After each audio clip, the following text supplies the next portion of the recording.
Hi friends, welcome back to Veena Bharat YouTube channel. ಯಾರೆಲ್ಲ ನನ್ನ ಚಾನಲ್ನ ಫಸ್ಟ್ ಟೈಮ್ ನೋಡ್ತಾ ಇದ್ದೀರಾ, ಲೈಕ್ ಮಾಡಿ, ಶೇರ್ ಮಾಡಿ, ಹಾಗೆ ಸಬ್ಸ್ಕ್ರೈಬ್ ಮಾಡ್ಕೊಳ್ಳಿ. ನೋಟಿಫಿಕೇಷನ್ ಬೆಲ್ ಐಕಾನ್ ಕ್ಲಿಕ್ ಮಾಡಿಕೊಂಡ್ರೆ ನೆಕ್ಸ್ಟ್ ವಿಡಿಯೋ ಅಪ್ಡೇಟ್ ನಿಮಗೆ ಫಸ್ಟ್ ಟೈಮ್ ನೋಡ್ಬೋದು. ಇವತ್ತಿನ ರೆಸಿಪಿ ಬಂದು ನಾನು ಮಾಡ್ತಿರೋದು ಕುಂಬಳಕಾಯಿ ಪಲ್ಯ.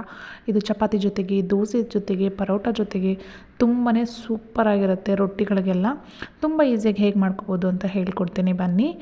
ಮೊದಲಿಗೆ ಸ್ಟವ್ ಹಚ್ಚಿ ಬಾಣಲಿನ ಆನ್ ಮಾಡಿಟ್ಕೊಂಡು ಅದಕ್ಕೆ ಸ್ವಲ್ಪ ಎಣ್ಣೆನ ಹಾಕಿ ಸಾಸಿವೆ, ಜೀರಿಗೆ, ಕಡಲೆಬೇಳೆ, ಹೆಸರುಬೇಳೆ, ಉದ್ದಿನಬೇಳೆ ಇದೆಲ್ಲ ನಿಮಗೆ ಆಪ್ಷನಲ್ಲು, ಯಾವ್ದು ಬೇಕು ಅದನ್ನು ಹಾಕೋಬೋದು. ಎಲ್ಲ ಒಂದೊಂದು ಚಮಚದಷ್ಟು ಹಾಕ್ಕೊಂಡ್ರೆ ಸಾಕು. ಇದೆಲ್ಲ ಹಾಕಿ ಚಟಪಟ ಅಂತ ಸಿಡಿದ ತಕ್ಷಣ ಹಸಿಮೆಣ್ಸಿನ್ಕಾಯಿನ ಹಾಕ್ಕೊಂಡು ಸ್ವಲ್ಪ ಕರಿಬೇವು, ನಿಮಗೆ ಗರಂ ಗರಂ ಅನ್ಬೇಕಂದ್ರೆ ಹಸಿಮೆಣ್ಸಿನ್ಕಾಯಿ ಹಾಕಿದ ತಕ್ಷಣ ಹಾಕ್ಬೋದು. ಇಲ್ಲ ಸ್ವಲ್ಪ ಸೊಪ್ಪಿನ ಥರನೇ ಬೇಕು ಅನ್ನೋದಾದರೆ ಫಸ್ಟು ಈರುಳ್ಳಿ ಹಾಕಿ ನಂತರ ಕರಿಬೇವಿನ ಸೊಪ್ಪನ್ನ ಹಾಕಿ ನೀಟಾಗಿ ಫ್ರೈ ಮಾಡ್ಕೊಳ್ಳಿ. ಇದಾದ ತಕ್ಷಣ ಅದಕ್ಕೆ ಉಪ್ಪಿನ ಪುಡಿನ ಹಾಕಿ ಒಂದು ಸ್ಪೂನಷ್ಟು ನಾನಿಲ್ಲಿ ಹಾಕ್ಕೊಳ್ತಾ ಇದ್ದೀನಿ. ಇದನ್ನು ಹಾಕಿಬಿಟ್ಟು ಚೆನ್ನಾಗಿ ಫ್ರೈ ಮಾಡ್ಕೊಳ್ಳೋಣ ಬನ್ನಿ. ಈಗ ನೋಡಿ ಫ್ರೈ ಆಗ್ತಾಯಿದೆ. ಈಗ ಫ್ರೈ ಆಗ್ತಿದ್ದ ಹಾಗೆ ಕುಂಬಳಕಾಯಿನ ನಾನಿಲ್ಲಿ ಒಂದು ಹಚ್ಚಿ ತೊಳೆದು ಇಟ್ಕೊಂಡಿದ್ದೀನಿ. ಈ ರೀತಿ ಸೈಜ್ನಲ್ಲಿ ಕಟ್ ಮಾಡ್ಕೊಳ್ತಾ ಇದ್ದೀನಿ ದಪ್ಪಕ್ಕೆ, ಯಾಕೆಂದರೆ ಅದು ಬೆಂದ ಮೇಲೆ ತುಂಬ ಸಣ್ಣ ಆಗಿಬಿಡುತ್ತೆ. ಸೊ ಹಾಗಾಗಿ ನೋಡಿ ಈಗ ಹಾಕ್ಕೊಂಡಿದ್ದೀನಿ. ಇದನ್ನು ನೀಟಾಗಿ ಮಿಕ್ಸ್ ಮಾಡ್ಕೊಳ್ಳೋಣ ಬನ್ನಿ. ನೋಡಿ, ಕುಂಬಳಕಾಯಿ ಅಂತೂ ಎಷ್ಟು ಒಳ್ಳೆಯದಂದರೆ ಆರೋಗ್ಯಕ್ಕೆ ತುಂಬಾ ಒಳ್ಳೆಯದು. ನಾವು ಸೀಸನಿಗೆ ತಕ್ಕಂತೆ ಎಲ್ಲ ರೀತಿಯ ವೆಜಿಟೇಬಲ್ಸ್ನ, ಫ್ರೂಟ್ಸ್ನ ತಿನ್ನೋದನ್ನು ಅಭ್ಯಾಸ ಮಾಡಿಕೊಂಡ್ರೆ ನಮ್ಮ ಹೆಲ್ತ್ ಕೂಡ ತುಂಬ ಚೆನ್ನಾಗಿರುತ್ತೆ. ಈಗ ಮಿಕ್ಸ್ ಮಾಡಿ ಇಟ್ಕೊಂಡಿದ್ದೀನಿ.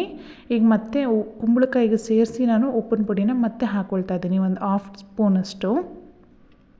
ನೋಡಿ, ಬೇಯ್ತಾ ಬೇಯ್ತಾ ಬೇಯ್ತಾ ಅದೆಲ್ಲ ಕರಗಿ ಅಷ್ಟು ಇರೋದು ಇಷ್ಟೇ ಇಷ್ಟ ಆಗಿಬಿಡತ್ತೆ. ನೋಡಿ ಎಷ್ಟು ಮಟ್ಟಿಗೆ ಮಿಕ್ಸ್ ಮಾಡ್ಕೊಳ್ತಾ ಇದ್ದೀನಿ ಅಂತ.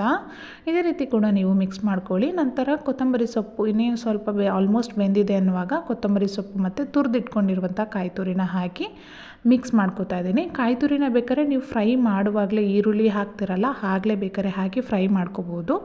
ಬೇಡ ಅಂದರೆ ಈ ರೀತಿಯೂ ಮಾಡ್ಕೋಬಹುದು. ಎರಡರಲ್ಲಿ ಏನೂ ವ್ಯತ್ಯಾಸ ಆಗಲ್ಲ. ಬಟ್ ಫ್ರೈ ಮಾಡಿ ಹಾಕ್ಕೊಳ್ಳೋದ್ರಿಂದ ನಿಮಗೆ ಬೇಗ ಕೆಡಲ್ಲ. ಈ ರೀತಿ ನಾನು ಹಾಕಿರೋ ರೀತಿ ಹಾಕೋದ್ರಿಂದ ನಿಮಗೆ ಬೇಗ ಕೆಟ್ಟೋಗ್ಬಿಡುತ್ತೆ. ಸೊ ಬೆಳಗ್ಗೆ ಮೇಲೆ ತಿಂದು ಮುಗಿಸ್ಕೋಬೇಕಾಗತ್ತೆ. ನೋಡಿ, ಈ ರೀತಿ ಕಲಸಿಟ್ಕೊಂಡ್ರೆ ಕುಂಬಳಕಾಯಿ ಪಲ್ಯ ರೆಡಿ. ಫಟಾಫಟ್ ಅಂತ. ನೋಡಿ ಎಷ್ಟು ಕಲರ್ಫುಲ್ಲಾಗಿದೆ, ಸಖತ್ ಟೇಸ್ಟಿಯಾಗಿರುತ್ತೆ, ಕ್ವಿಕ್ಕಾಗಿ ಆಗುತ್ತೆ. ಬೇಗ ರೆಡಿ ಮಾಡ್ಕೊಂಡು ತಿನ್ಕೊಳ್ಳಿ. ನನ್ನ ನೆಕ್ಸ್ಟ್ ವೀಡಿಯೋ ಅಪ್ಡೇಟ್ಗಾಗಿ ವೆಯ್ಟ್ ಮಾಡ್ತಾಯಿರಿ. ಟಾಟಾ, ಬಾಯ್, ಟೇಕ್ ಕೇರ್.